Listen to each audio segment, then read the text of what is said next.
By torchlight and decree, the line between prayer and prosecution thinned. A whispered doctrine hardened into clauses. Sermons slid into statutes, and the square became a stage where pain proved orthodoxy. We read edicts that trimmed due process. For the cause, testimonies coached to fit verdicts, and manuals of shame that promised reform but delivered fear. From village stocks to grand tribunals, the choreography repeats. Accusation, ritual, lesson.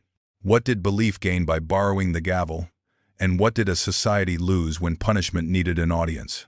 Follow the trail through letters, court rolls, and the silences between them.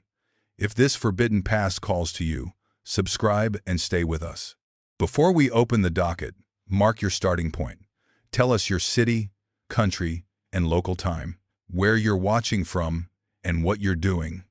Then type "ready" or drop a so we know you're taking your seat in the gallery. A bell rings. Not for a wedding, not for a funeral, for a pause. The sound is clean, then it hangs like breath in cold air. Doors stop halfway shut. Heads turn toward the nave. The square learns a new rhythm. On the church door, a notice waits. Wax still soft. Ribbon pressed flat, with a signet that smells of resin and ash. A clerk lifts his hand and steps back. He has done this before. He knows to let the seal cool. The words are tidy. They always are. No shouting. No paint the color of warnings. Just a sequence. Who, what, by whose authority, and when the next bell will speak. It looks like mercy arranged into lines. It reads like a calendar acquiring teeth. Merchants check their ledgers. Bakers look at flour. Midwives count days. A band turns every ordinary errand into a question. Will a baptism wait? Will vows wait? Will the dead wait? The bell has moved time, and time has moved prices. A boy traces the ribbon with a finger and smears wax on his nail. A woman wipes his hand on her apron and reads one line aloud. Until reconciliation. She knows what that means. It means schedules. It means someone in an office 3 streets away will open a book and begin to copy names. The priest comes out with a key. He looks tired and careful. He reads the notice again as if it might change. He does not touch the seal. He does not have to. The town has already begun to rearrange its day. Piety has a timetable. Morning prayers, confession hours, the market bell, the curfew. Law learns the same trick. When belief is the room you stand in, a penalty can be a draft in a hallway. You feel it on your skin before anyone says the word sentence. Listen to the small sounds. A stylus tapping the edge of a wax tablet. A scribe blowing on ink to keep a name from pooling. A beadle's shoes on stone as he walks from door to door asking for signatures, then saying no more than he must. Silence becomes a kind of instrument. The notice does not mention pain. It does not need to. It mentions loss of rights, loss of food for the soul. For people who keep their lives by seasons of blessing, that is not an idea. That is a stoppage. A mill with no river. A lamp with no oil. The thread is threaded through ordinary things. Rumor travels faster than the bell. It names a quarrel between a magistrate and a chapter. It blames a sharper tax, a hunting right, a stubborn oath. It speaks of a heresy whispered in a kitchen. It points to the family that once sat in the third pew and now stands against the wall. Rumor is biased. It is also efficient. The clerk returns to his table. He ties a cord around a stack of writs. He breathes on the wax and presses the seal again. Twice this time. The first is for the notice. The second is for a letter that will ride to a city. Power prefers roads, but it begins in rooms. Walk inside. The nave holds air that remembers song. Candles burn like small clocks. A book waits open on a lectern. The page is heavy, cream, and edged by fingers that turned late last night. One line says, "Reconciliations," and the space beneath it is blank. The blank is not mercy. It is a market. To the right is the confessional. The wood is dark and rubbed dull where hands rest. The lattice breathes like a chest. A boy kneels and whispers. The priest listens and weighs. The notice on the door has made the room heavier. Words have specific gravity now. Outside, civic officials count. A band stops not only bells. It stops paperwork, contracts waiting for a signature under a cross, oaths that need an altar to be legal. A councilman looks at a document and says, "We must wait. Waiting costs." He begins to think in fees. The baker hangs a small sign. No wedding loaves until further notice. He shrugs. He does not decide doctrine. He decides dough. And yet, in his small way, he becomes a bailiff of the notice. Faith has delegates it did not hire. A woman brings her infant to the porch and looks at the font through the open door. The priest sees her and stops. His fingers press his stole, then the page of his book, then the edge of the font. He cannot proceed. The bell has more authority than his hands. There are words for this: interdict, suspension, excommunication, when personal. All simple in Latin, easier to write than to live. The town does not know the footnotes. It knows the key that turns. It knows the wax that cools.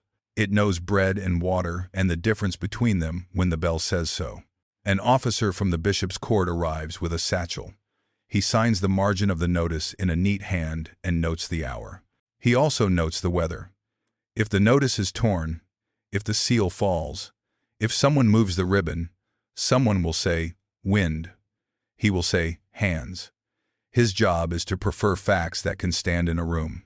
You can draw a diagram of how this works: complaint, inquiry, writ, notice, penalty, reconciliation. Each box has a clerk, a book, a fee, and a time of day. Belief makes the diagram matter. Law makes it bite. Together they make pain look like an appointment. No one calls it theater. No one has to. The props are every day. A candle, a seal, a key, a piece of linen a penitent will wear next week in a procession that counts as both mercy and lesson. The audience is not asked to buy tickets. The audience is the town. A singer comes to the porch and starts a hymn. It is not on the schedule. A beadle asks him to stop. He stops. He is not angry. He has learned the shape of a line. He knows when his note will sound like defiance instead of prayer. The notice teaches civics better than a speech. There is a ledger in the sacristy. It is older than anyone alive. It records candles, oil, repairs to the roof, payments for masses, stipends for alms. Today a clerk will add a new line in a different hand. Copies of notice. Paper has a cost. So does silence. A budget has learned a new word. Children play in the square and practice being adults. One lifts a stick like a cross. Another bows his head and whispers sins he cannot yet name. A third plays the bell by tapping a bucket. They are not mocking. They are absorbing. The notice has enrolled them without a quill. A merchant's boy runs to the scribe for a copy for study. The scribe smiles. He knows what that means. It means the house would like to be certain which words are binding and which words can be bent. Clarity is an investment. Confusion is a fee. At noon, a messenger leaves for the city. He carries 2 letters. One asks for relief. One asks for support. Both speak the same language of concern and obedience. Both threaten softly without using the word threat. He is told to ride fast but not look as if he is rushing. Theater requires poise. The magistrate visits the priest behind the screen. They do not argue. They calculate. A day of silence is one price. A week is another. A festival without mass is a third price with more zeros. The magistrate can handle coin. He cannot handle a rumor that says his daughter's wedding announcement is now a political event. Evening comes and the square changes temperature. People speak more quietly. Candles carry more weight. The notice becomes a small planet with its own gravity. It pulls decisions into orbit. The baker gives a loaf to a widow and calls it charity. He would have called it custom yesterday. On the second day, a list appears under the notice. Names of those who seek reconciliation. Each name is a schedule. Each schedule is a story the town does not hear. Someone must read the stories. Offices exist for that.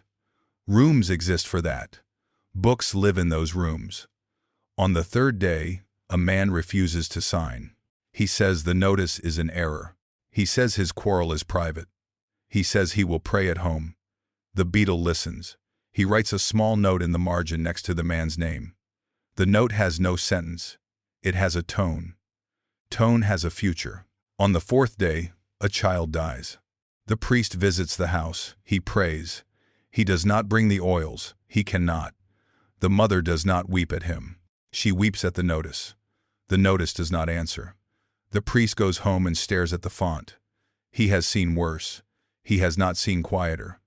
You may ask if this was common. Sources suggest it happened often enough that towns kept forms ready. Records imply that some bans were sharp and brief, designed to sting and then heal. Later tradition claims that some lasted long enough to teach a generation how to live inside a pause.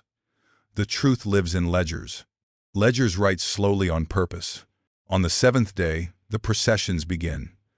Bare feet on cold stone, linen on shoulders, candles in hands that tremble not from fear but from weight.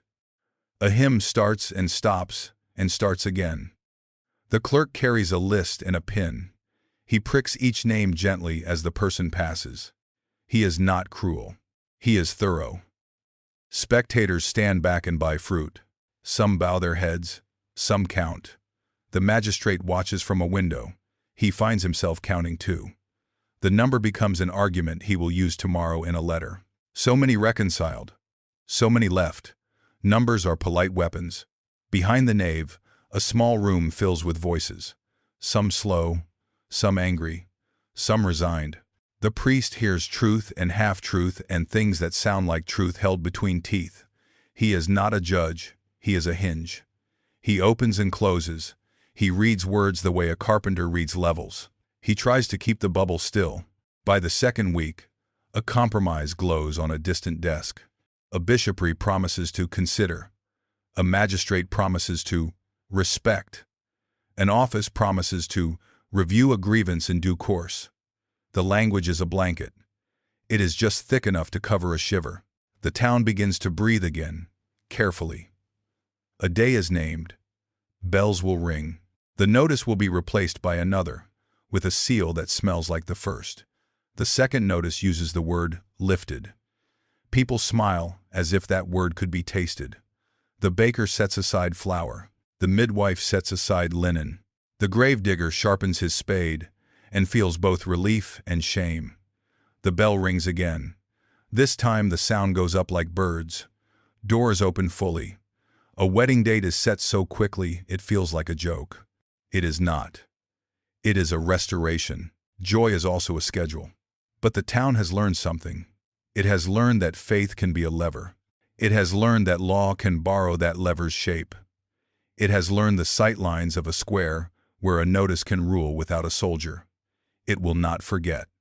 Watch the priest remove the first notice. He does it as if it were thorn and thread in a wound. He folds it. He does not tear. He puts it in a drawer with others. The drawer is an archive of breath held. The beadle lights a lamp and holds the second notice near the door until the wax will take. The seal lowers. It hovers. It shines as if the metal itself were listening. If you lean in, you will hear nothing but your own pulse. And then you will hear a small sound. A soft, final kiss of authority on paper. The seal touches. The ribbon stills. The lamp smokes. The bell has one more note to give. And behind it, down a hall few have seen, a door begins to open on the room where whispers become schedules. Start with a whisper. A neighbor says a word. A beadle hears it. He notes a name on a wax tablet and wipes the stylus clean. A rumor is not a verdict. It is a door ajar. The first room is small. Parish. A priest with a ledger. A rural dean on visitation. Questions asked in a low voice. Who skipped the fast? Who spoke against the feast? Who broke an oath at a doorpost? Nothing dramatic. Candles, quills, a list. If the whisper persists, paper stiffens. A citation is written, ribbon, Seal, a day and an hour. Appear, it goes by hand, not trumpet. An apparitor carries it. He knows which lane has dogs. He knows who will pretend not to be home. He writes that down too. Show up, and the first hearing is gentle. A clerk reads the charge. A priest asks for a reply. A note in the margin says, admonished. Sometimes that is the end. A penance, 3 Fridays in linen, a candle to carry, a fee for the notary who copied your name in a neat hand. Do not show up, and the pipeline flows faster. Contumacy. Failure to appear is its own sin. The court writes a monition, then a second, then a peremptory third. After the third, the record adds teeth. Suspension. Ban. The words are small. Their shadow is long. The parish test runs out. The file rises a step. Now the room belongs to the bishop's official or chancellor. The desk is wider. The seals are heavier. A libellus, a formal complaint, rests in a folder tied with cord. Your name is no longer a rumor. It is a case. Procedure is a braid. Accusatio, a named accuser who risks penalty if he lies. Denunciatio, a public warning about a public sin. Inquisitio, official inquiry without a personal accuser. After 1,215, the last grows teeth. Sources suggest the Church learned to investigate itself, and on behalf of the faithful. Records imply it learned schedules, too. The notary rules the hour. He writes everything. Who stood where, who raised a hand, whose voice shook. The script is tidy, even when the room is not. The book is the memory everyone agrees to. If a thing is not in it, it will be lonely later. Oaths matter. One hand on a missal, one eye on a crucifix. Say what you know. Say what you saw. Say why your eyes belong in this room. To lie is perjury. To refuse is danger. Some bring compurgators, neighbors who swear to your character. Many do not. The court prefers facts it can number. Evidence can be humble. A birth register, a tithe receipt, a charter with a hole where a seal once slept. The judge weighs paper and people in the same scale. He makes no speeches. He says proved, not proved, or let it be proved by more. Fees are posted but not loudly. A coin to copy a writ. A coin to enter a plea. A coin to fetch a seal from the chest when the official is away. The chart looks reasonable. The total does not. Mercy often costs a receipt. Between hearings, time works. A terminus is set for your answer. Miss it, and your case moves without you.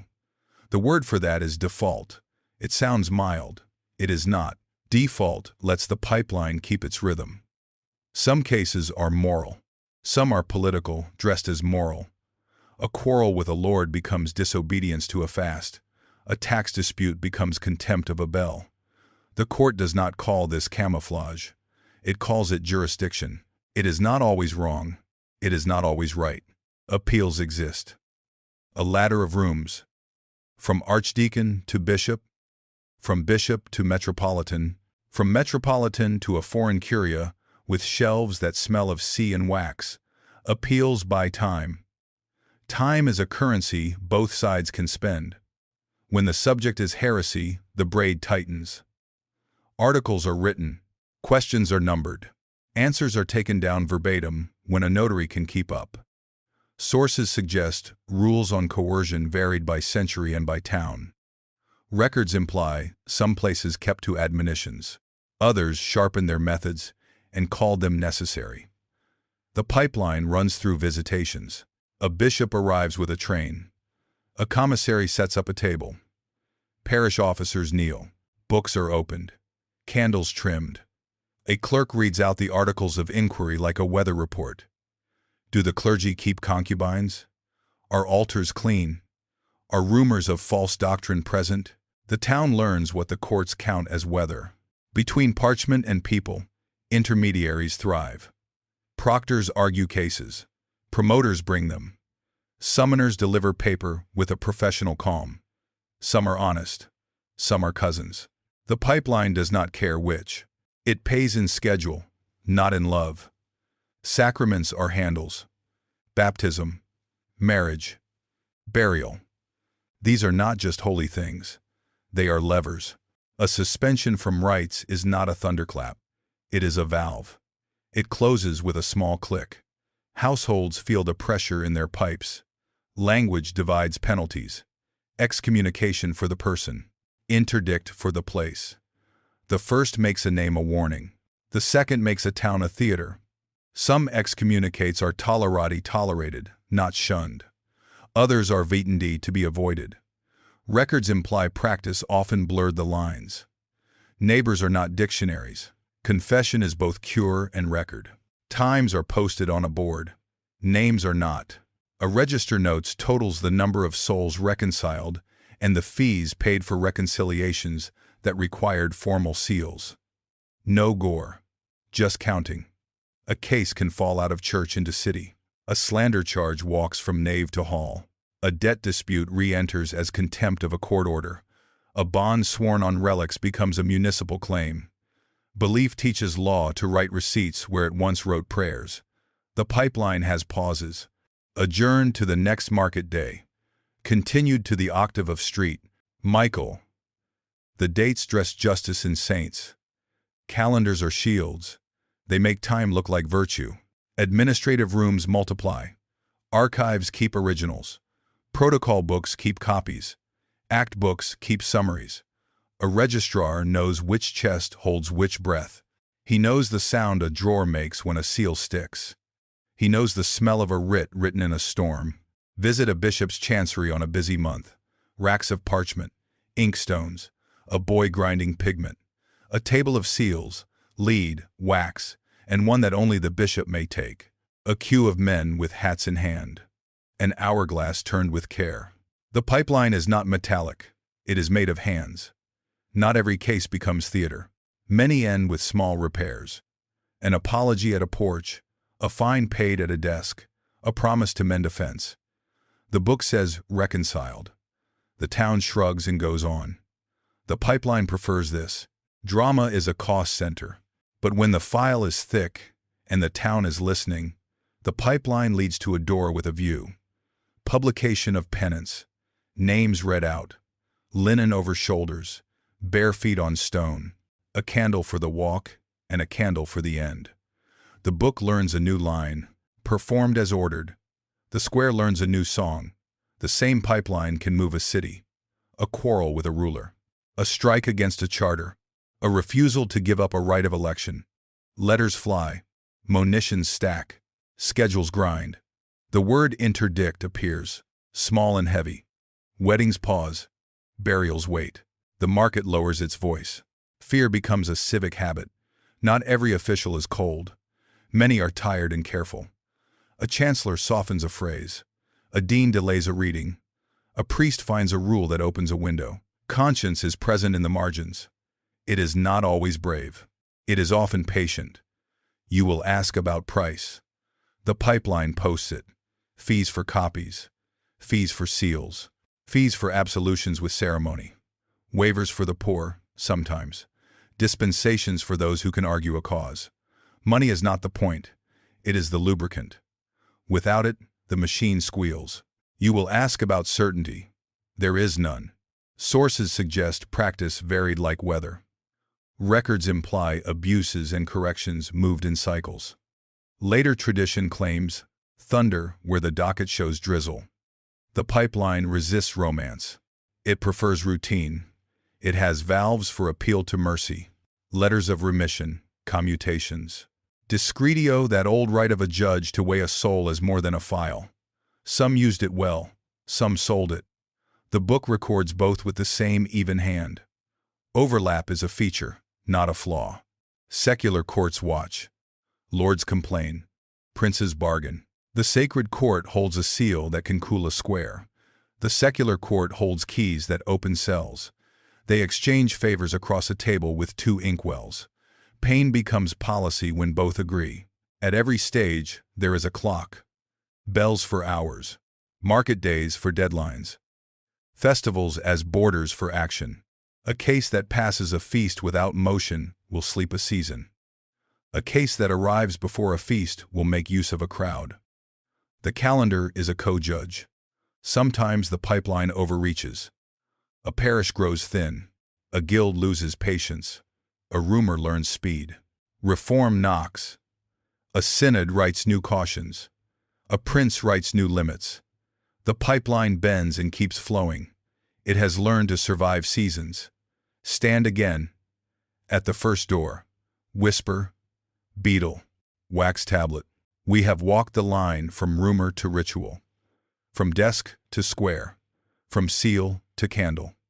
Nothing spectacular. Everything deliberate. The next room is brighter, not kinder. Brighter. Tools of control arranged like liturgy. Bands with names. Shame with schedules. Penance like a script. The pipeline delivers people to those tools, the way a sacristan delivers vessels to an altar. Listen. A drawer shuts in the chancery. A bell tests a note for tomorrow. A clerk blows on ink so contumacy will dry before the page is closed. The door to the next part opens with a modest sound. Not a trumpet, a latch. We step through to the instruments that make fear into a program. Begin with a list. Names copied in a steady hand. Margins marked with small signs. A cross for warned, a circle for absent, a dot for paid.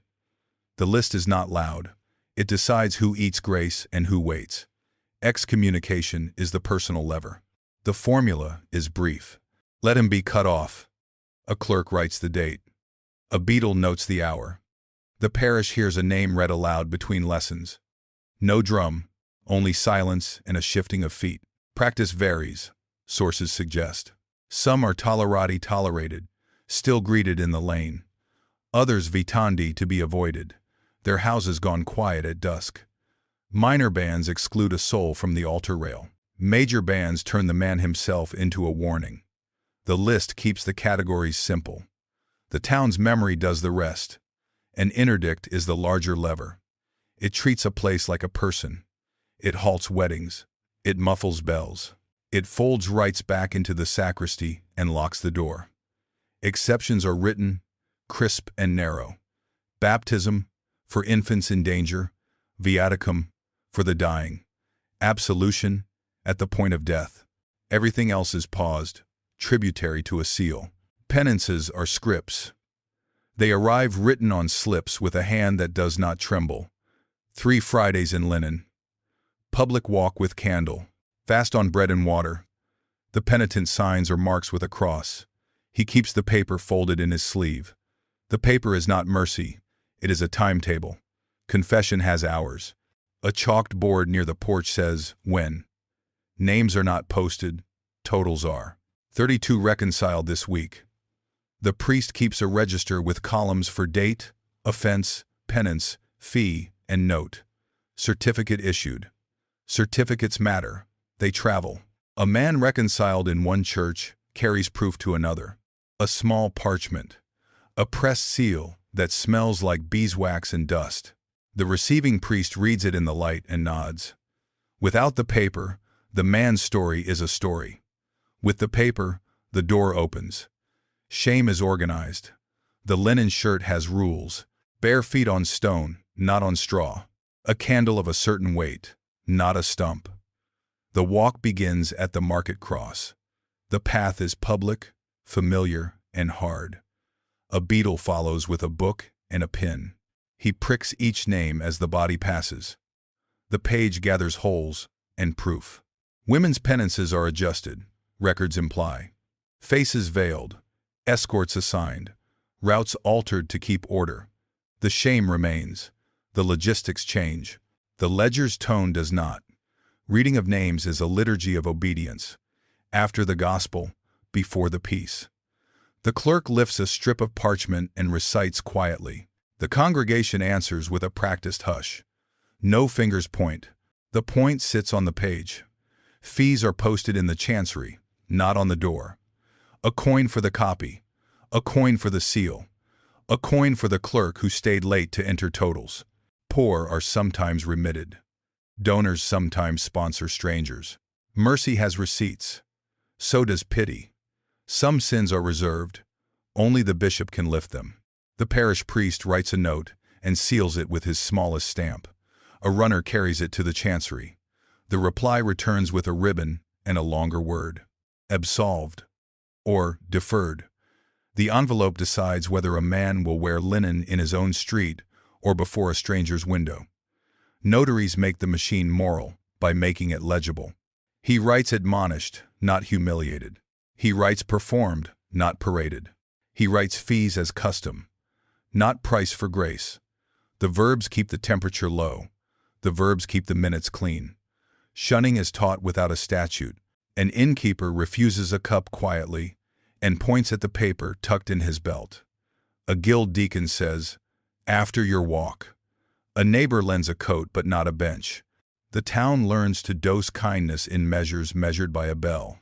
Sermons translate the list into weather. Rain falls on the just and unjust. This week, rain waits on obedience. Scripture is cited with care. Names are not shouted. The notice on the door and the words at the pulpit agree on the same thing: schedules.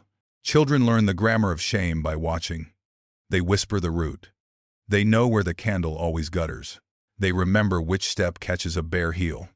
They are not cruel. They are exact. The town raises them to be witnesses who breathe evenly. Penance concludes in a room, not the square. Linen folded, candle stumped. A hand on a head. A formula spoken in a voice that does not crack. The register takes a new line, reconciled. A seal presses. The hot wax becomes a cool decision. Not every penance is public. Some are counted in loaves for the poor. Some in alms to a hospital.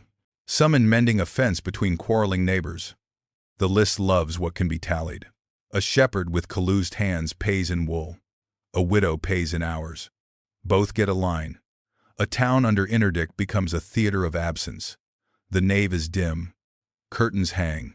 Weddings compress into oaths at doors with no mass. Graves receive bodies with no song. The crowd learns how much of its courage is borrowed from music. It learns where its spine lives when the hymn goes missing. Negotiation has places to sit. A table in the guild hall. A bench in the bishop's side chamber. The abbot's warmed room with bread on a plate. Numbers are named. 3 processions. 2 fines remitted. Restitution to the chapter. The script is familiar. The actors change. Dates are chosen with surgical care. A penance published on market day instructs. A lifting announced on a vigil heals. Calendars are part of the toolkit, as sharp as any pen. A clerk knows which saint's octave carries the right kind of crowd.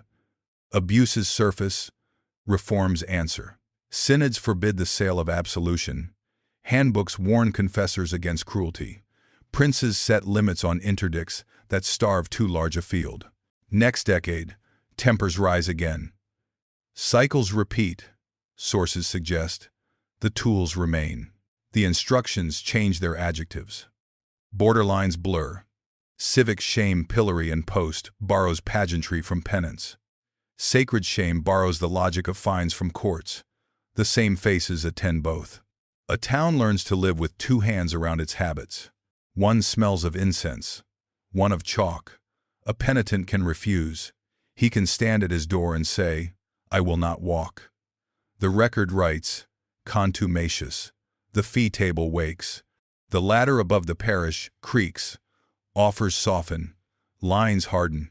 Someone remembers a nephew in the chancery. The process moves. The candle waits. A family can collapse. A merchant's wife cannot receive the sacrament. A child's baptism is hurried because a fever does not wait for politics. A father kneels in a porch and counts coins against pride. The system is not deaf. It just prefers documents to tears. During Lent, schedules stretch thin. Confession hours swell. Penance lists lengthen. The beetles pin blunts and must be filed. The register's leather cracks under new pages. The town breathes in unison and calls it devotion. The list calls it throughput. Endings are careful. A bell, a reading, a formula. A moment when the congregation turns its head and the penitent is no longer separate. The line on the page closes with a flourish. A small cross in the margin. The book rests, The candle gutters and dies without drama. What remains is a habit. Obedience rehearsed as public time. Shame measured in yards and ounces. Mercy printed, signed, and folded into sleeves. Pain with an appointment. The tools are put away. The list is rolled and tied. And still, there are places where the page wobbles. Proof that looks like theater. Objects that decide like judges. Oaths that pretend to summon heaven as witness and verdict. Relics that answer. Bowls that burn. Water that knows who is guilty. We step toward those rooms next, where stories became rules and myth learned the shape of a mandate. Begin with an object. A key. A bowl. A bar of iron. The room treats each like a witness. The clerk writes their names as if they were men. Trial by ordeal had a grammar. Hot iron, boiling water, cold water, bread and cheese. Combat when pride asks for arms. Sources suggest these were framed as God's scales, not man's. The formula was clean. The Lord will show. The paperwork was tidier still. Hot iron first. A priest measures the bar. He blesses it. He times the heat by chant. The accused walks 3 steps with iron in hand, then linen, then seals on the bandage. 3 days later, the cloth is opened before witnesses. Records imply that healing was read like scripture. Clean edge, God agrees. Angry edge, God withholds. No shouting, only adjectives. Boiling water says the same with a different voice. A ring or a stone is dropped. Depth is measured. The hand descends, the seal returns. Time answers. The notary notes temperature with words like suitably hot, which persuaded some and worried many. Later tradition claims the water cooled for the favored. Sources suggest discretion lived in the pause between hymn and plunge. Cold water carries a harsher logic. If the earth rejects you, so will the water. A rope around the waist, a pool by a church. Float means foul, sink means clean. Men held their breath for innocence. Neighbors held their breath for mercy. Afterward, the register records pulled free or lifted out. The nouns are calm, the memory is not. Bread and cheese corsned belongs to the niche. A mouthful blessed and sworn upon. If a liar, the bite would choke him. If truthful, he would swallow. Sources are thin and colored by polemic. The idea remains: food as witness, throat as court. Objects took oaths, bodies replied. Combat wears armor, but prays like any penitent. Judicium Dei, judgment of God turns a field into a nave. Champions swear, heralds mark bounds. A priest watches the Sunday. When the bout ends, a formula speaks for heaven. Law borrows courage and calls it proof. Records imply magistrates favored settlements before swords. Pride often vetoed better math. Relics worked as lie detectors the town could love. A saint's arm, a splinter of a cross, a shrine with 2 lamps always lit, hands on glass, forehead to case. Tell the truth in the presence of one who cannot lie. Oaths sting harder when they smell of beeswax and myrrh. When perjury followed, rumor blamed the perjurer, not the relic. The object kept its reputation. The man lost his. Oracles by procession spoke policy in soft sandals. A statue carried on shoulders, stopping at forks. The bearers asked. The god nodded. Sources suggest nods had help. Records imply ropes and tilts. The crowd believed what it needed, that the holy answered and the map listened. A choice with incense feels cleaner than one with ink. Lots and verses visited courts as well as kitchens. Sortes opening a book with a prayer and letting a line choose you was not official doctrine. It was habit. A psalm fell open, a proverb took a side, a judge did not cite it. He simply felt steadier after hearing the sentence shaped like scripture. After 1,215, councils caught up with conscience. The Fourth Lateran Council discouraged ordeals. Bishops walked away from boiling and iron. Clerks reached for testimony and process. The practice did not end in a day. Records imply local courts lagged. Sources suggest Some priests kept the water and kept the chant until a visiting prelate raised an eyebrow. Paper learned to speak, fire learned to rest, yet myth did not resign. It applied for other jobs. Relics kept their gravity at doors and bedsides. Oaths migrated from cauldrons to ledgers. Combat shrank into formal duels that looked more like ceremonies than proofs. The object still witnessed. It simply changed the courtroom. Why did people trust these things? Because objects gave clean endings. A hand either healed or it did not. A float was visible. A sword made a verdict a crowd could carry home in one sentence. Proof that bleeds ritual becomes memory faster than proof that sits in files. We remember a nod. We forget a footnote. Officials understood the appetite for symbols. They staged precautions to make fate look cared for. Iron weighed and witnessed. Water measured and blessed. Bandages sealed with 2 seals, not 1. Clerks wrote weather. Priests marked hours. These were guardrails for mystery. Logistics around a miracle reassured the sober. Abuses followed the beam of belief. Lords gamed the choreographies. Priests leaned on adjectives. Suitably hot, properly cooled, without delay. Later tradition claims saints punished liars within a week. Sources suggest fines did the same work more often than thunder. Reformers warned gently, do not make God a clerk. Meanwhile, procedures hardened where stories softened. Compurgation neighbors swearing to a man's good name faded as population grew and trust thinned. Inquisitorial inquiry spread, with articles numbered and answers written verbatim where a notary could keep up. Miracle talk receded from the bench and flourished at the porch. The square lost one theater and gained another. In borderlands and backroads, the old methods breathed longer. A village with 1 priest and no advocate leaned on water and iron because parchment costs coin.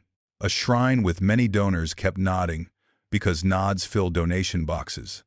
The pipeline of sacred authority tolerated the patchwork. Unity was a hope. Schedules were the law. Even where ordeals died, their ghost taught posture. A judge spoke slower near a relic. A clerk sharpened his quill before writing perjury. A defendant touched a crosspiece on a chair as if it could listen. The choreography left footprints in rooms that called themselves modern. You can watch the handoff in a single case. A theft. No witnesses. No confession. 50 years earlier, hot iron would have joined the file.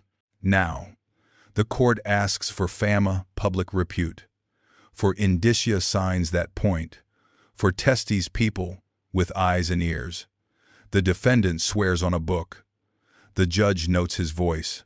The verdict sits on paper instead of steam. The town feels safe and slightly disappointed. Theater did not vanish. It migrated. Public penance absorbed the need for spectacle. Processions took the lane that combats once claimed. Relics moved from proving guilt to blessing reconciliations. Bells learned to cue shame rather than courage. The same crowd clapped with a different posture. Ethical arguments hummed in the margins. Do not tempt God, one canonist wrote, meaning, do not make him decide what you can. Another urged mercy. If the object must speak, let it speak for leniency. Some simply sighed and counted. Fewer scalded hands, more crowded chanceries, calmer squares, thicker books. The mythology of proof remained useful to rulers. A prince could swear by saint and altar and make policy smell like incense. A charter could travel with a relic and arrive as something more than paper. If belief could be hired, law could wear it like a robe and charge admission in obedience. Not every relic agreed to work. Stories tell of statues that would not move, shrines that turned their faces, bells that cracked on lies. Sources suggest these were sermons in disguise. The city needed dramas, where the ending taught duty without raising taxes. Objects played along. We leave the room where iron cooled and water stilled. The door shuts on a century that slowly gave up asking God to grade papers. Outside, the square hums. People will still gather. They will still watch. Their eyes need a stage. Their voices need a cue. The next cue is not an object. It is a choir. Processions form. Linen is lifted. Names are read. Banners decide where to look. The crowd learns to count as a verdict. If myth once spoke as mandate, now mandate will sing itself into belief. Step out into the light. The chorus is waiting. Begin with a lane. Dust wet from mourning. Stalls half open. A bell wavers, and the street turns, as if a hand had tugged a thread through the fabric. Everyone knows where to look. Toward the cross, toward the banner, toward the door where names are read. A beadle walks first, book and pen. Behind him, a clerk with a strip of parchment. He keeps his thumb on the line that will be spoken next. He is the metronome. He will not hurry. He will not slow. The crowd takes its breath from him. Banners rise. Guild colors. Brotherhoods of the holy name. A torch guttering in daylight because the ritual remembers night. Those who carry linen walk barefoot. Those who carry candles walk slow. The rule is not in the blood. It is in the leaflet the beetle holds. Chant starts there, one note, then three. It is not asked. It is expected. The line is simple enough for a child. The refrain makes memory easy. Have mercy. Be restored. Words that sound like prayer and count like votes. Amen becomes the town's signature. Placement speaks law. Women to the right aisle, veiled if the handbook says so. Men to the left, magistrates in the transept, where the eye falls. Guild elders near the nave pillars, where a nod looks like consent. A bench left empty for the excommunicate who has not yet asked. The map is architectural and moral at once. Children learn geometry by watching. Corners where sound echoes.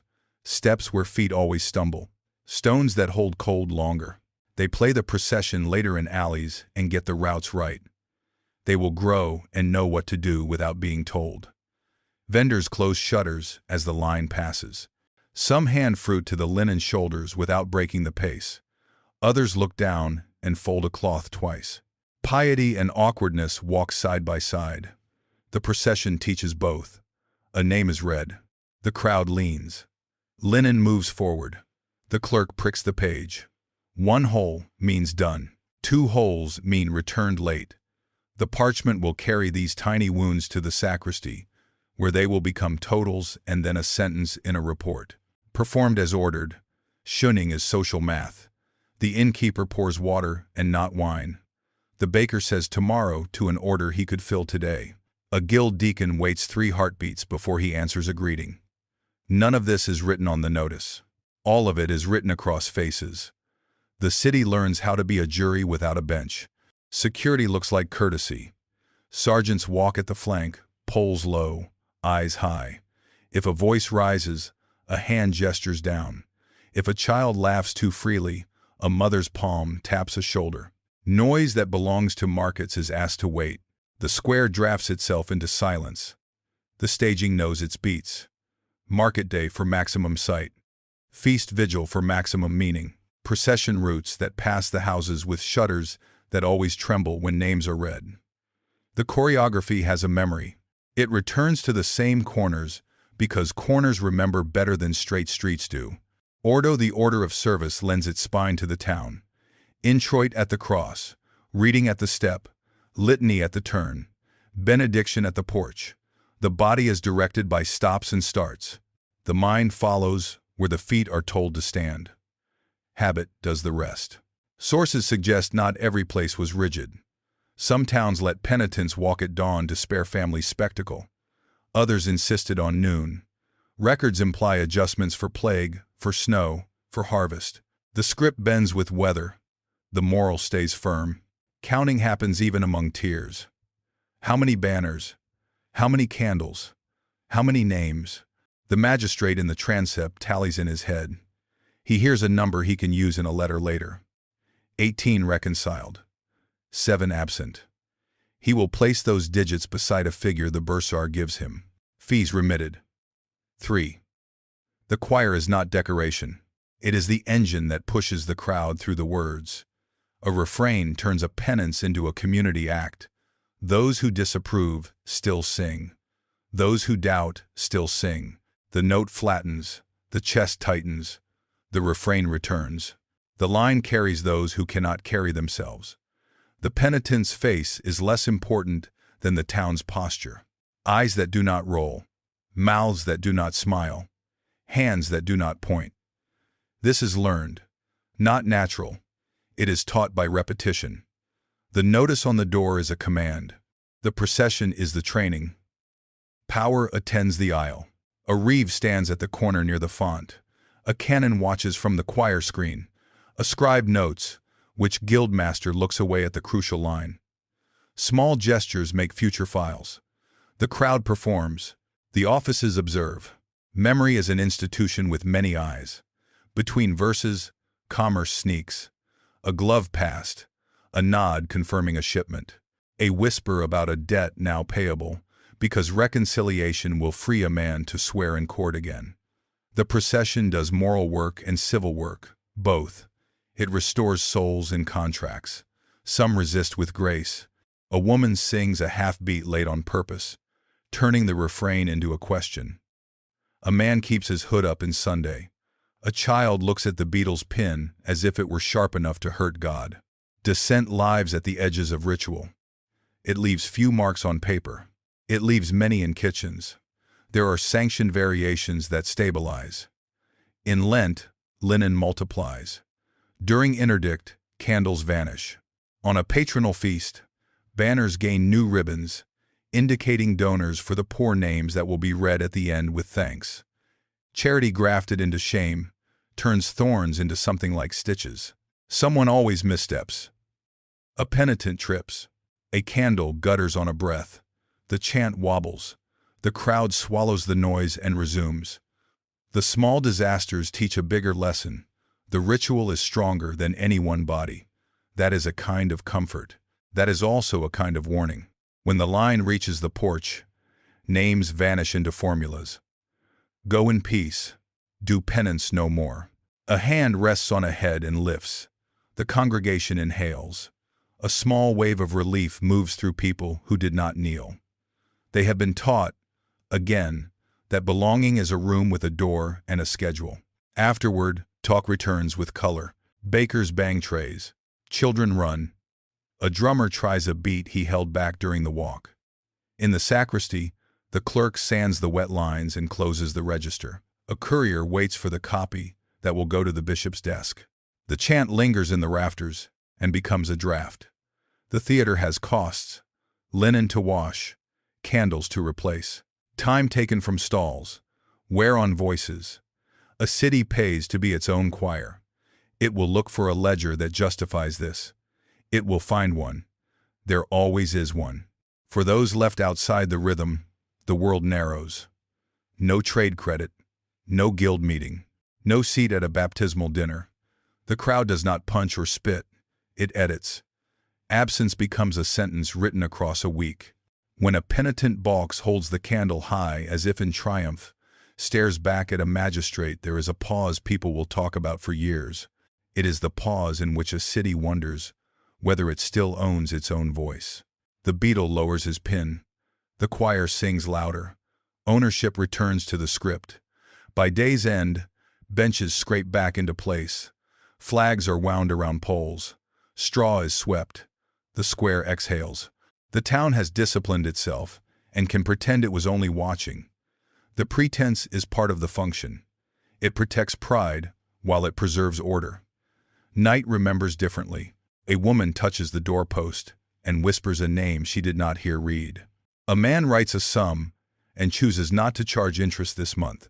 A child counts steps to the porch in the dark, seeing the procession with eyes closed. The crowd splinters into households. The lesson remains. In the chancery, totals arrive. Reconciled, 25. Absent, 4. Fees remitted, 5. The page then learns a new column. Costs, candles, linen, stipends for singers, repairs to a banner pole. The choir has a budget. The court has a wallet. That is where we go next. Past the porch and into the office with 2 inkwells, where absolution has a receipt, where a mass can be endowed to tilt a schedule, where a seal can lift a band faster if a purse is ready. The crowd is dismissed. The ledger opens. The numbers begin to speak. Open a coffer. 3 locks. 3 keys. 1 for the treasurer.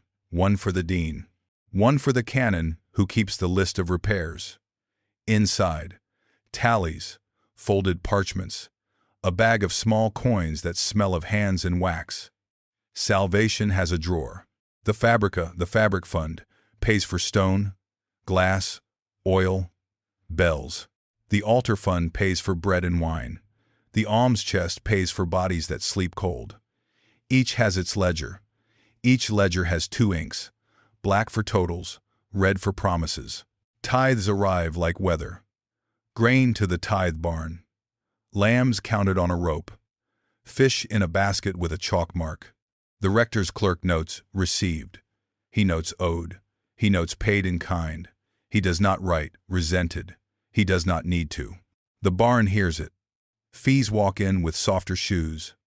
Notarial copies. Seals on certificates of reconciliation. Stipends for sung masses. Small coins to fetch the bishop's reserved absolution. Posted. Records imply. Negotiable. Sources suggest. Poor sometimes remitted.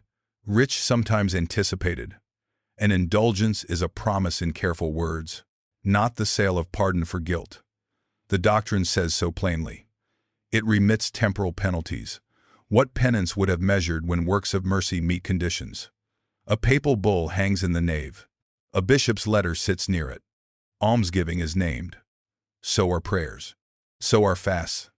The purse learns the route. A pardoner arrives with a satchel and a credential. He reads the terms. He points at hospitals and bridges. He points at a chest for the poor. Coins ring. The man leaves. The town mutters. Some mutters are envy. Some are disgust. Later tradition claims the worst. Records imply a mixed economy of help and hunger, with paper in between. Endowments lengthen mercy. A chantry is a contract. A benefactor gives land, rent, or coin. The church gives time. A mass each year, on a death day. A candle at vespers. A name read on an obit list in perpetuity. Perpetuity means until rents fail. Rents fail more often than vows. Ledgers try to keep both alive. A bell rings because a will paid for it to ring. At dawn, at noon, at night. The bell schedule is a budget written in bronze. When the bursar cannot pay the ringer, the bell falls silent, and a clause in a parchment wakes 2 lawyers. The sound of piety is an account receivable. Mortuary dues appear at the edge of grief. A best cloak. A second best beast. A coin for the shroud. Customs vary by town and century. They share a tone. Grief, counted in objects. Priests are told to be gentle. Some are tired. The ledger writes, received in a steady hand. Commutations polish hard penances into livable ones. A pilgrim too old to walk gives loaves for hospital beds instead. A fast turns into fish for the poor. A public walk becomes a donation for candles. The theology permits it. The ledger enjoys it. The choir stands before new light and calls it mercy. Confession has no price. It cannot. A priest sits. A sinner speaks. Absolution is not invoiced. Yet documents orbit the box. Proof of reconciliation. Dispensation for a reserved case. Letters that travel to another parish so a life can continue without retelling. Paper costs. Seals cost. Time costs. The edges take coin even when the center rejects it. Pilgrimage is both devotion and budget. A shrine advertises indulgences approved by bishops. Inns order more bread. Vendors paint more saints. A hospital extends beds. When a relic's feast approaches, the bursar's page grows hopeful. When plague lowers travel, the ink leans gray. The road prays. The town counts.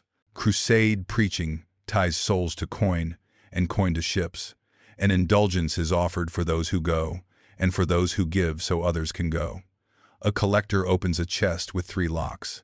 Seals dangle like small suns. The count is public.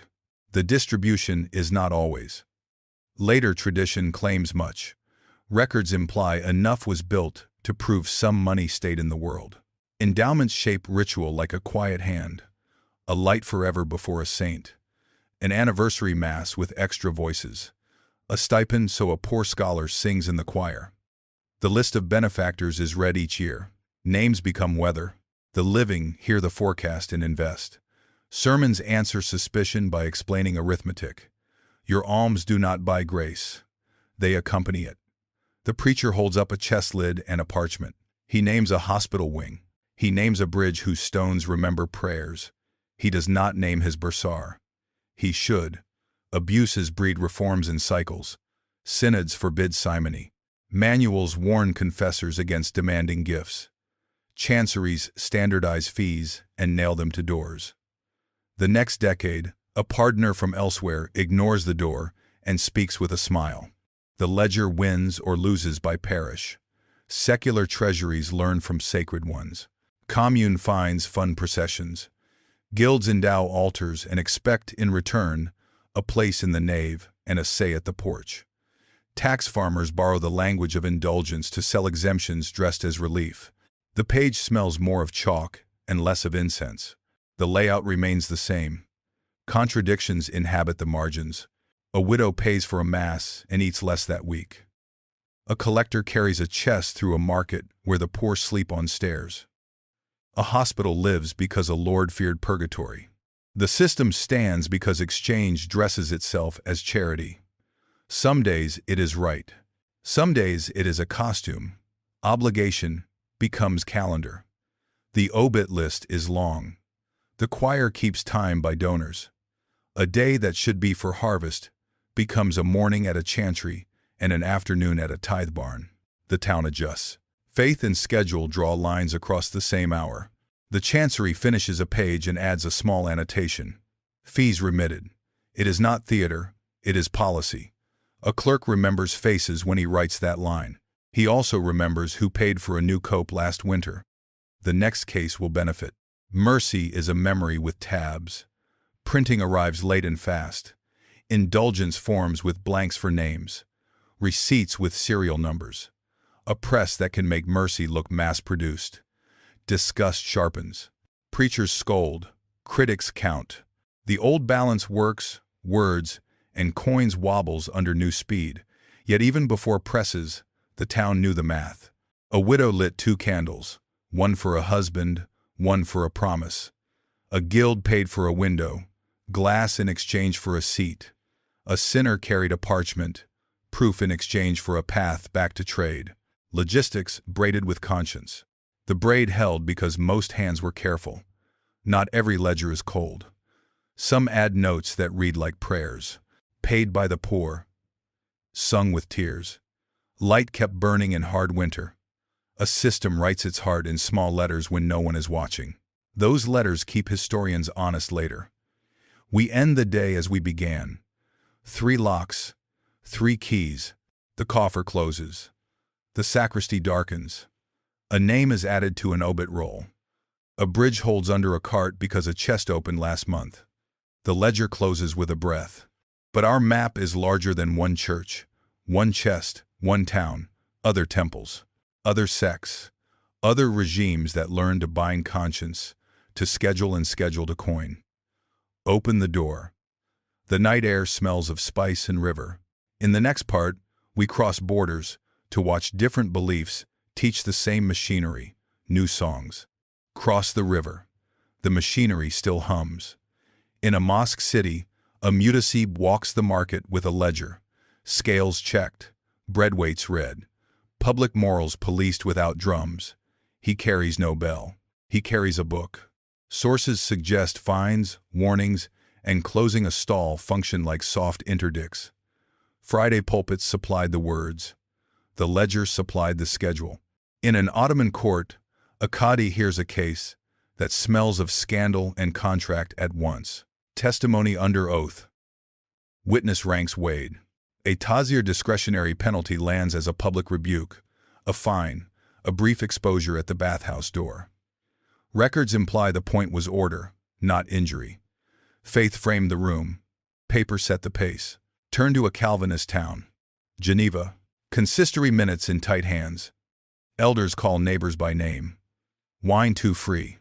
Dance too late. Linen too bright. Admonished. Suspended.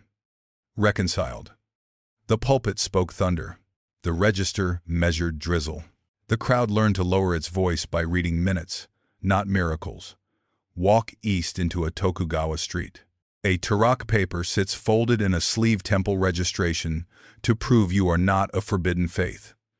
Sumptuary laws post lists. Silk for some, cotton for most. A machi bugyo reads a confession in a magistrate's yard.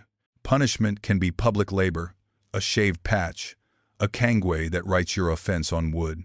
Shaming acts like liturgy in a city without hymns. Records imply the theater trained neighborhoods to police themselves. In Ming and Qing edicts, morality is a wall text. Filial piety placards. Virtue lists, nailed to gates. Community compacts read in courtyards. The Baojia chain binds households into mutual responsibility. A headman signs for all. If one fails, all attend a lecture and pay a fee. The ritual is civic. The cadence is Confucian. The effect is familiar. Belief as schedule. Schedule as leash. Under a Hindu temple shadow, a panchayat sits cross-legged on woven mats. Disputes are named. Ritual lapses are priced. Fasts assigned. Feasts withheld.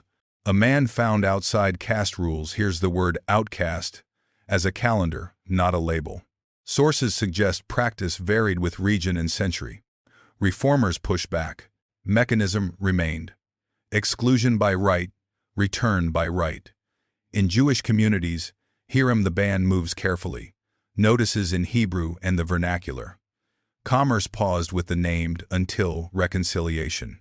Later traditions recall severity. Records show gradations and letters that mended breaks. The Bet Din wrote, not shouted. The parchment taught the street. Turn to orthodoxy. Canons frame penance as time. Weeks without Eucharist. Public reconciliation on feast days with candles and prostrations. Icons witness. Oikonomia discretion tempers rule with pastoral sense. The bishop's staff and the parish's ledger speak to each other in soft tones. Repair is liturgical and slow. Rome and its emperors practiced this long before parish registers. The imperial cult filled squares with incense and oaths. Refusal meant loss of trade, rights, and safety. Sacrifice slips, libelli became passports of belonging. Later, law codified exclusions. The ritual taught obedience to the statue, the paper taught obedience to the prefect, cross to colonial New England. Stocks in the meeting house. A sinner with a placard over the chest. A confession before the congregation. The town reads a face as if it were a sermon. Records imply fines often accompanied prayers. Bibles and bylaws shared a desk. In the Islamic East, Sufi lodges managed shame and mercy internally. A disciple who failed the rule kept silence, served guests, paid for lamps, then returned to the circle. The sheikh's register noted, returned, with the same calm ink a bishop used elsewhere. The vocabulary changed. The hinge did not. Southeast Asia offers royal processions that stitch civic fear to sacred awe. Ayutthaya or Melika. A king rides, drums speak, and edicts hang under gilt umbrellas. Forbidden days. Forbidden fabrics. Public penance appears as service and gift. Temples keep the lists. Ports keep the fines. Liturgy and tariff meet at the harbor. In late medieval cities, from Florence to Lubeck, guild statutes read like catechisms of behavior. Feast attendance mandated. Alms scheduled. Fines posted for loudness, scandal, or missing processions. A brother out of rule sits apart at Mass until the banner invites him back. Commerce is conscience with dues. Where did the pain go? It went where we've already seen. Into hunger from a lost stall. Into a wedding postponed. Into a chair placed 10 feet from where the family sits. Into a levee that paid for the lamp you could not stand beneath. The machines learned to make hurt into time. Not wounds. Differences matter. Theology chose the nouns. Confession in a box. or in a hall, or in a ledger with no priests at all. Authority chose the desk. Bishop, magistrate, qadi, elder, headman. The crowd chose the volume. Chant, whisper, mutter. But the shared grammar is there. Notice, schedule, public body, recorded mercy, reform and resistance thread each scene.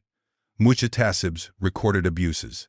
Consistories faced councils and princes. Panchayats met saints who opposed exclusion. Communities argued with bans and made room for exceptions. Sources suggest the cycle is human: zeal, excess, correction, fatigue, renewal. Bias travels with us. Polemic paints neighbors black. Hagiography paints elders gold. Colonial reports exoticize what they never sat still to understand. Later tradition claims drama, where daybooks show paperwork. To compare is to risk flattening. We do it anyway, carefully, because mechanisms teach across creeds. What unites the machinery is its appetite for lists. Names, hours, fines, rights withheld, rights restored. What unites the theater is its need for an audience that believes the script is about someone else until the bell chooses them. What unites the law is its relief at having a hymn to hide behind when a verdict needs a choir. We've walked in many shoes. We have not yet opened the boxes. The paper is waiting: court rolls, sermons, account books, placards, endowment deeds, registration slips, bans posted in 2 scripts. Some will contradict, some will confess without meaning to. The crowd has gone home. The ink is still talking. Let's listen where it lives. In margins, in totals, in the verbs that kept temperatures low.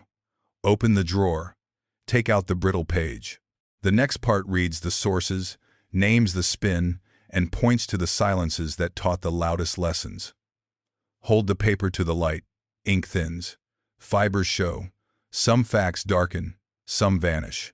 That is how the archive speaks. Start with court rolls, parish act books, archdeaconry registers, names stacked, verbs repeated, admonished, cited, reconciled, totals in the margin, fees on the last line. The tone is calm, even when lives are not. Records imply that routine did most of the work. Bishops' registers breathe procedure. Citations issued, monitions read, appeals lodged. A ribbon of Latin that calls pain care. Pro salute anime for the health of the soul. The phrase lowers the temperature. It also hides the bruise that schedules leave. Visitations read like weather. Articles of inquiry copied from town to town. Are fasts kept? Are bells rung? Do neighbors slander? Answers: short, cautious, local. A clerk writes, satis bene, well enough, more often than truth can justify. Sources suggest visitations saw what they could afford to repair. Municipal accounts pay the bills and whisper the script. Straw for processions. Candles for reconciliations. Repairs to the pillory post. A gratuity for singers. Fees remitted for the poor. The numbers do not moralize. They point. The town funded its own theater and called it order. Notarial books turn moments into proof. Copies of reconciliations.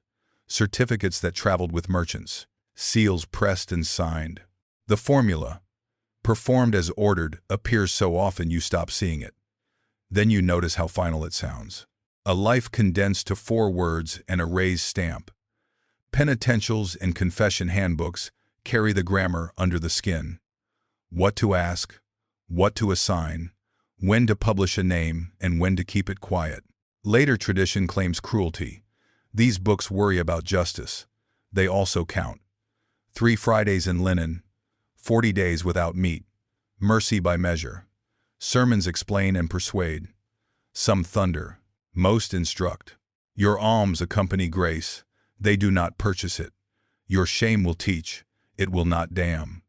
Preachers marry policy to parable. They add a story where a statute would creak. The pulpit is a hinge between belief and law. Hagiography lights the room too brightly. Saints tame tyrants. Bans lift with miracles. A stubborn sinner melts beside a relic. The genre has motives. It sells imitation and gifts. Sources suggest borrowing hagiography for procedure is a mistake. It teaches desire, not detail. Polemic darkens the same room. Tracts sneer, pamphlets hiss. One side calls every fee simony, the other calls every protest rebellion. Satirists draw the pardoner with a bag too fat and a grin too wide. Later tradition claims the extreme as the ordinary. We mark it, we keep reading. Guild statutes and confraternity rules steady the hand. Attendance required. Processions ordered. Alms scheduled. Sanctions named and scaled. A brother out of rule sits apart until reconciled. The nouns are civic and sacred at once. These rules are the social spine of spectacle. Royal and princely charters step in when thunder cracks. Limits on interdicts. Protections for markets during bans. Confirmations of episcopal courts with windows left open for appeal. Politics plays the organ. The choir keeps time. Archaeology interrupts with objects that do not flinch. Seals in floor dust. Drip trays for wax near porches. Worn steps on the route penitents walked. Holes in parchment where pins pricked names. A pillory socket cut twice, as if the first hole did not satisfy a later crowd. Objects do not explain. They refuse to lie. Art frames the memory as a lesson. Woodcuts of processions, panels of public penance under towers with clocks. The guilty kneel, the righteous stand near banners. Perspective bends to fit a moral. Believe the layout. Doubt the expressions. Pain is not paint. Inscriptions preserve the donor's voice. For the poor, for the bells, for my soul. A stone repeats a name each year and pays the choir to do it. The inscription is honest about exchange, even when sermons are not. It shows the ledger under the prayer. Letters of remission and pardon show the gears. A man petitions, he lists his faults and his reasons. A notary polishes both. The prince or bishop signs and collects a fee. The letter walks through town like a modest miracle. Records imply many ends came this way. Ink, not thunder. Printing arrives and adds volume. Indulgence forms with blanks. Notices with seals pre-engraved. Sermons that quote fees and name abuses. Broadsides that turn a local quarrel into a continental fight. Sources suggest speed made suspicion sensible. Rituals that felt like care now look like industry. Proverbs and songs carry oral maps where paper is thin. The bell that bans rings twice. Shame walks long, mercy walks last. A child learns the route before he reads. An old woman quotes a line to explain why a neighbor still stands by the door.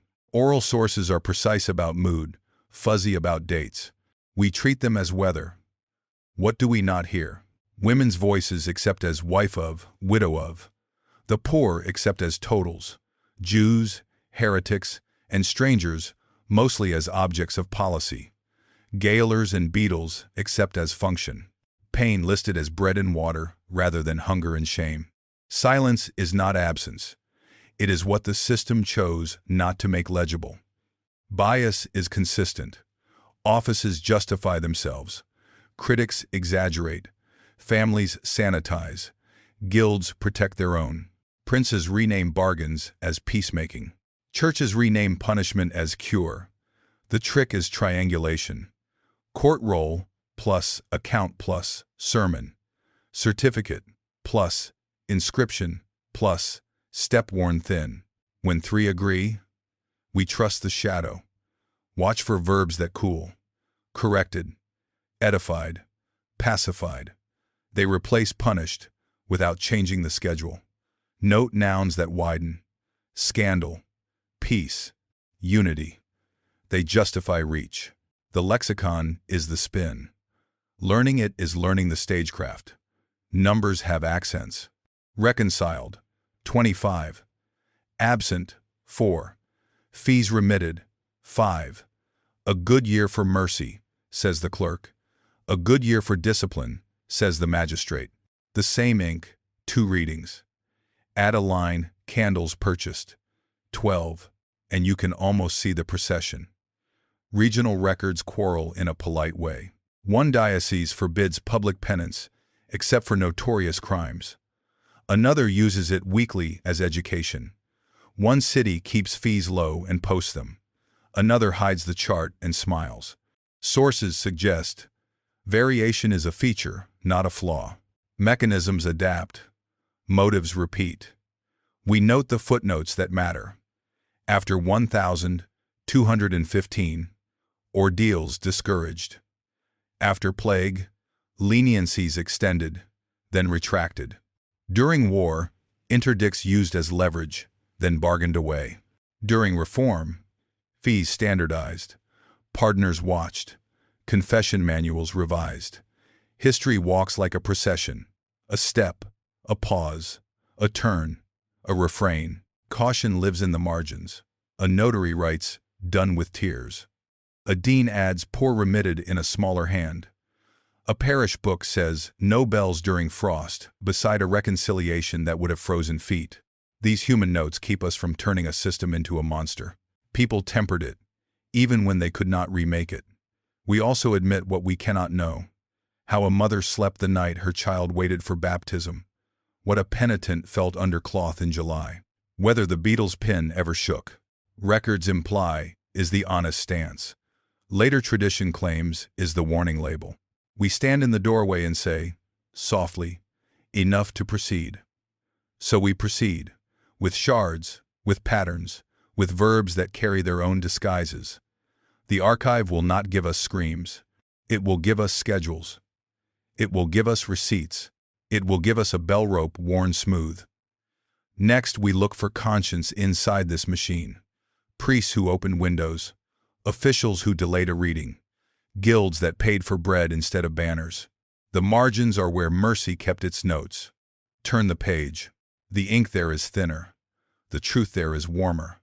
Begin with a small refusal. A priest asked to read 3 names, waits a beat, and reads 2. He folds the strip.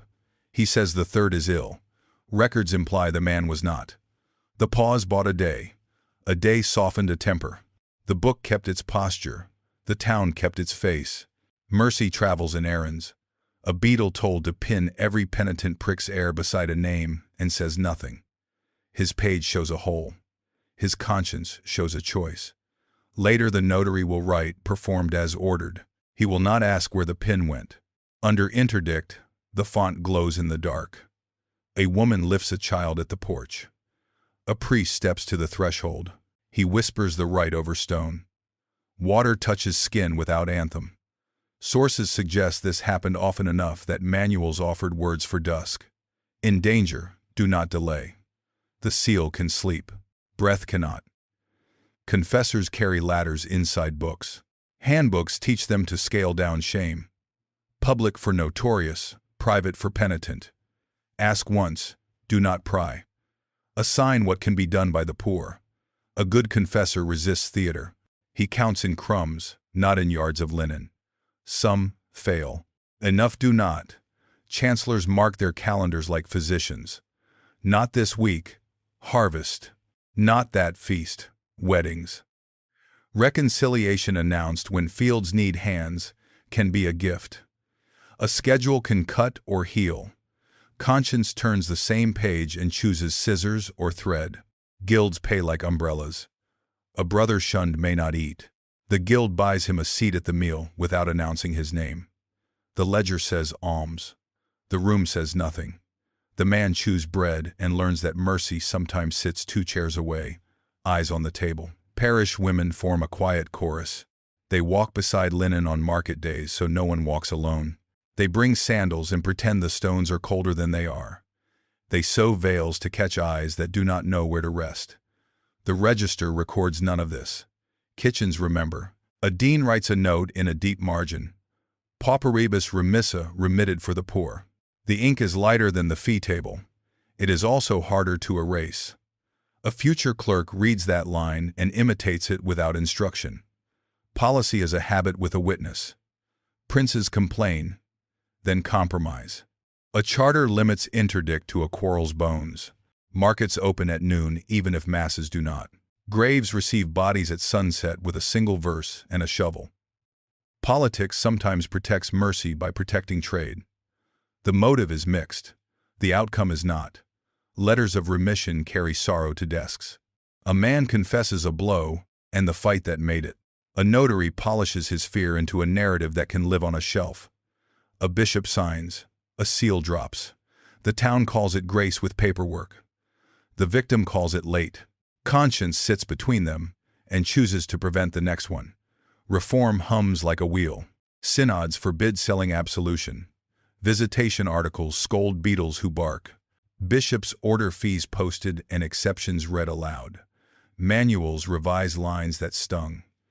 Then a new decade arrives and needs the wheel again. Conscience is maintenance, not miracle. Some officials weaponize delay to save people.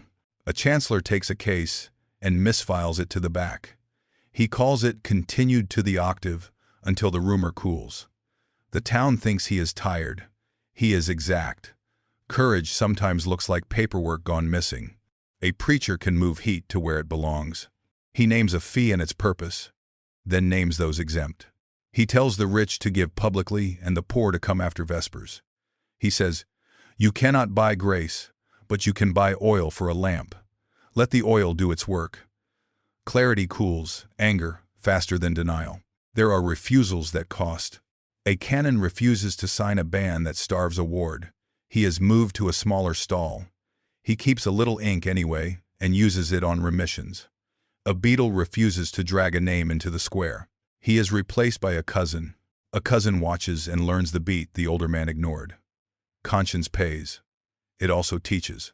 Records imply that bishops practiced oikonomia under other names: discretion, equity, pastoral sense. A penance shortened because a husband returned. A ban lifted because a plague came early. A procession skipped because rain turned stone to knives. The note is small. The decision is large. Notaries smuggle humanity into verbs. Corrected when they mean shamed. Edified when they mean punished.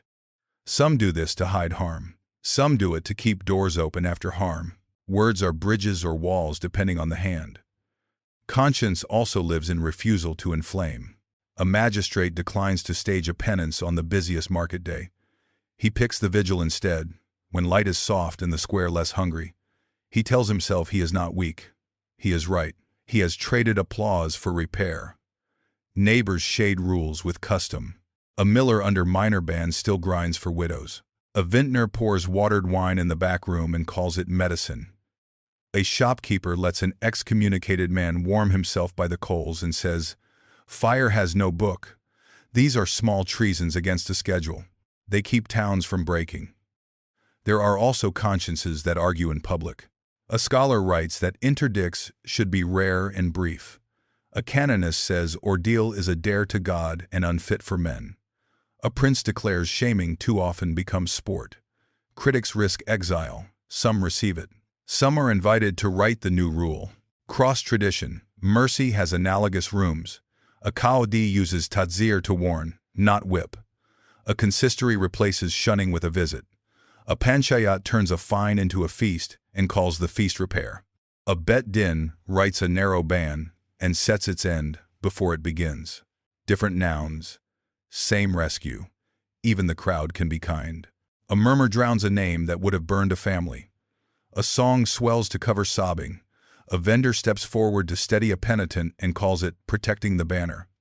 None of this undoes the machine. It oils it toward gentleness.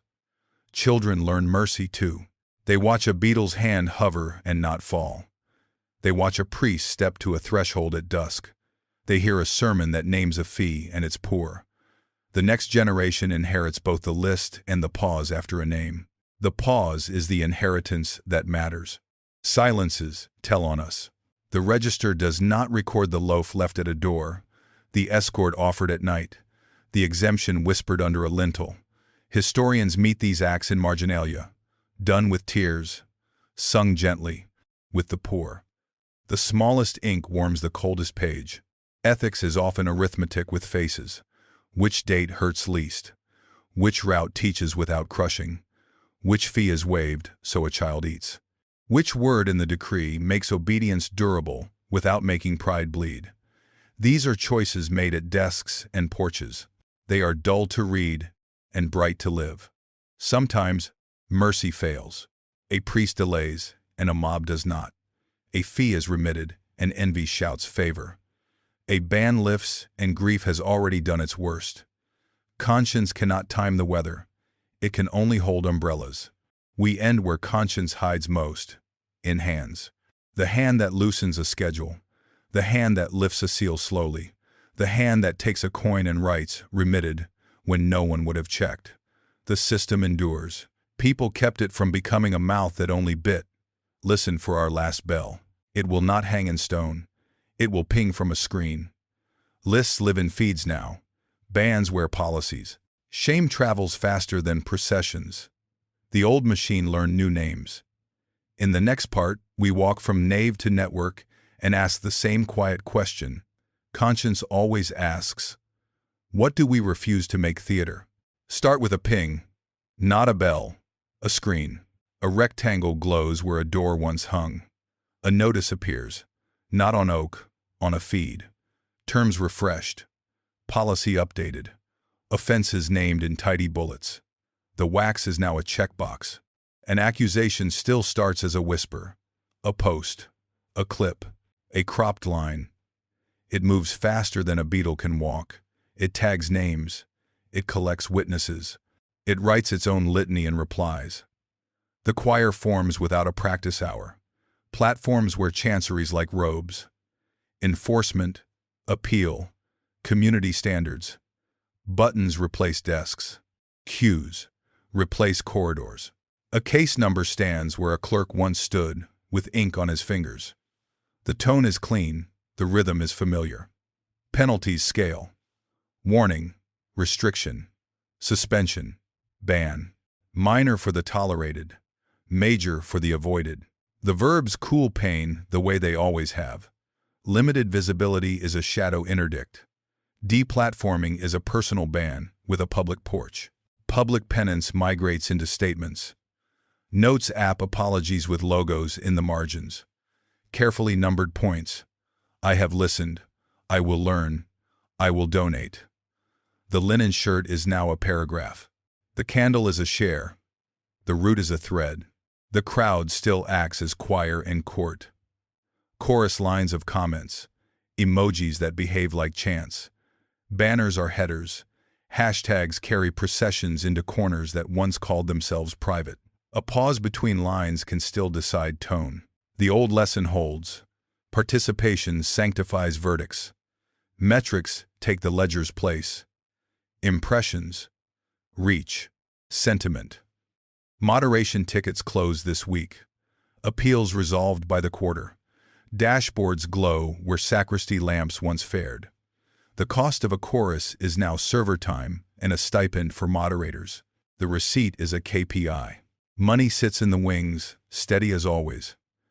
Ads and sponsors. Brand safety thresholds. A trusted badge that changes how a voice moves through gates. It is not an indulgence. It behaves like one. Predictability for paperwork. Favor for fee. No miracles. Only margins. Abuses persist with new nouns. AstroTurf dressed as outrage. Harassment staged as vigilance. Quiet brigades performing the old theater under fluorescent light. Later tradition will claim purity. Screenshots will say otherwise. Sources suggest cycles survive design. Conscience moves at human speed. A moderator who softens an edge. A curator who de-emphasizes spectacle. A community manager who answers privately before a ban goes public. The margin note is now a tag, handled with care. You do not see it. You feel the temperature change. Appeals exist. Forms replace stares.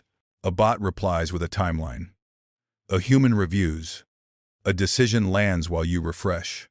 The script is efficient. Mercy still depends on a person who refuses to be only a script. Prayer changes costumes and keeps its job. A space to breathe. A pause to listen. A grace that lives outside the post. It looks like a phone call before a call-out. It looks like let me check before share. It looks like declining to sing when the pitch feels wrong in your chest. Ordeals return as machines. Sentiment analysis. Risk scores.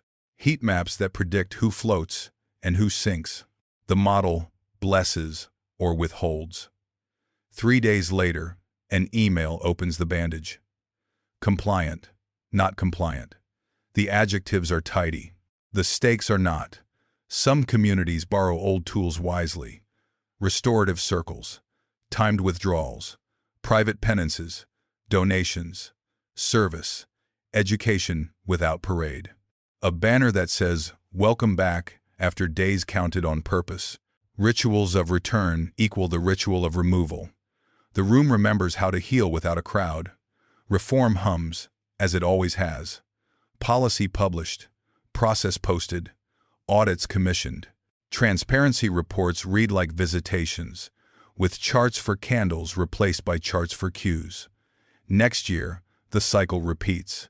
Zeal, excess, correction, fatigue, renewal. Paper, then pixels. Same wheel. Bias travels well. Offices justify themselves. Critics overstate. Families sanitize. Brands rename debts as commitments. Influencers rename pressure as care. The only cure we have ever had is triangulation. Statement plus metric plus memory. What was said, what was done, what we felt in the room. We can still choose where to put the theater. In the square, where shame teaches obedience, or in the workshop, where repair teaches craft. We can still choose which verbs cool and which verbs heal. Corrected is cheap. Repaired is work. Pacified is a number. Restored is a person. There are honest gates. Moderators who refuse to weaponize a trend. Editors who decline to turn grief into a chart.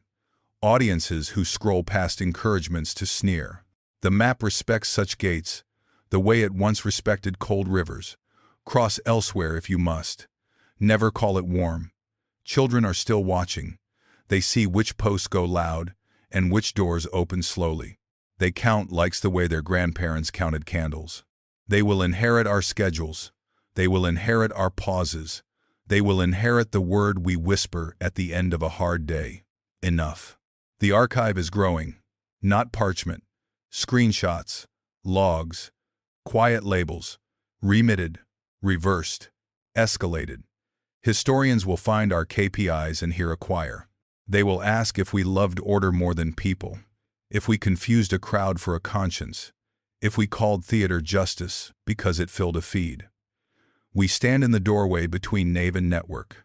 The bell is a ping, the seal is a click, the choir is a comment line. If belief can still draft law, and law can still stage pain, where do we keep a light that cannot be turned into a lever? Listen, a notification trembles like a bell in the next room. A hand hovers over a share. The oldest question waits under the newest glass. What will you refuse to make into a show?